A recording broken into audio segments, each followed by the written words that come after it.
the day you had to put on set the Nazi flags? How odd is it? What's the sensation for the director and for the actor? It was very unsettling. You know, we'd moved to a small German town on the Polish border, and there was a town square which was to play the town square in the film, and we had to have special permission from the authorities to place the swastikas up, and they had to be covered up during the day. You know, and they were only allowed to be unfolded when we filmed the night sequences, and those sequences took almost a week to film.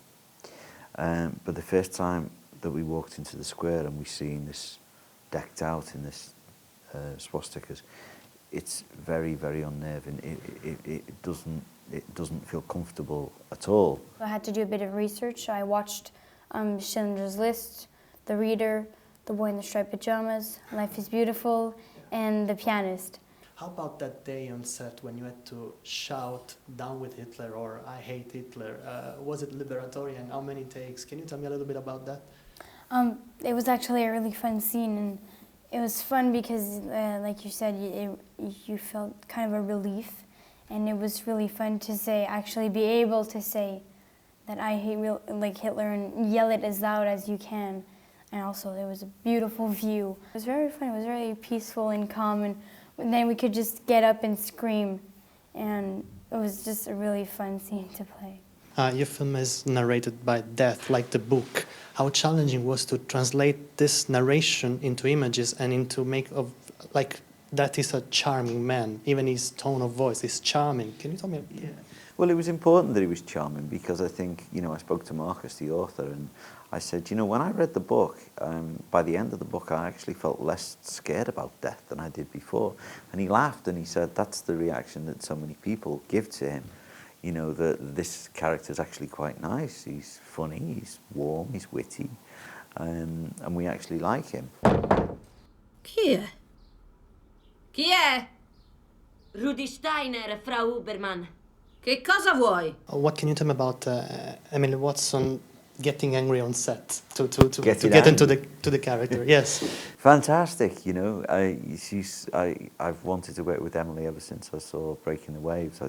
It's a terrific film which really touched me, and Emily's remarkable because she's one of those actors who sort of stays to a degree in character, not completely in character, but she keeps her accent, so that throughout the day, that when we're talking normally, she will still have a German accent, which can be a little strange at first, but that's her way of not keeping her concentration and keeping her focus. But she's so wonderful to work with. You know, I hope I get the opportunity to work with her many, many times because she's one of my all-time favourites. And so to have such a great actress in my film was a real blessing. Angry, it was kind of great because it was good. You know, it was good fun. But after a while, I was quite. I found it tiring, and I found myself quite a little bit depressed by it. I think she's very rude to him and unpleasant to him, but she absolutely supports him, yes. And she physically supports him. She works incredibly hard washing other people's dirty laundry, so that they can all eat. I mean, when he doesn't do very much, which is one of the things she's very angry about. Sei una comunista, è questo che dicono. Ho paura. Perquisiscono gli scantinati. Mamma! Cos'è questa storia? I was thinking about one of your previous movies, The Boxer, you were playing with Daniel Day-Lewis, which is very, very much focused, maybe too much focused, but it's great. And this one, you share the screen with Geoffrey Rush, which hearing the stories that Sophie tells, he was singing between takes or something like that. Where do you feel more comfortable? I think it's different every time you do it, and it's like cooking a different meal, or you have to respond differently to different artists. Daniel is amazing, and it's inspiring to work with him. It is quite challenging as well because it's so you can sort of get sucked under by it somehow. But he is so good, and I asked him once, why do you do it? And he said, I don't think I'm a good enough actor to get away with it if I don't. But I think the thing with Jeffrey is that I worked with him twice, and Jeffrey's really a clown. He's a true clown.